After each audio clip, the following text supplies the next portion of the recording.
Pak minuta ka zgjatur kortezhi përkujtimor në vitin e 14 të tragjedisë së Gërdecit.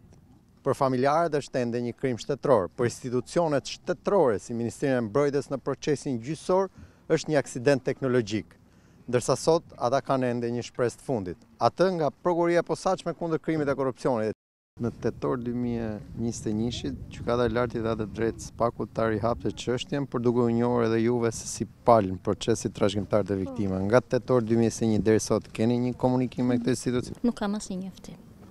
Mbas kësaj dite do t'i drejtohem mirë që të marr vesh se çfarë bëhet e ku ndodhet kjo dosje. Pak shpresa vdes e fundit, po shpresoni ende se mund të ketë drejtësi për djalin tuaj që keni humbur këtu? Unë shpresoj, gjithsesi e pres dhe këtë vendimin e SPAK-ut me çfarë hapësh do eci, çfarë vendimi do marri, nuk e di.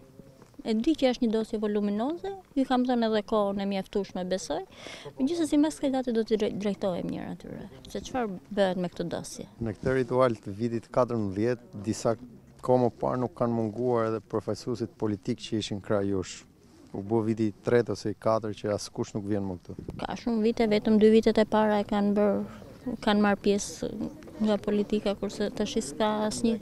Më 15 mars 2008, ora shënoi 11:50 minuta. Shpërthimi i barutit dhe municioneve në punishten e demontimit në Gërdec shkaktuan 26 viktima dhe 300 të plagosur.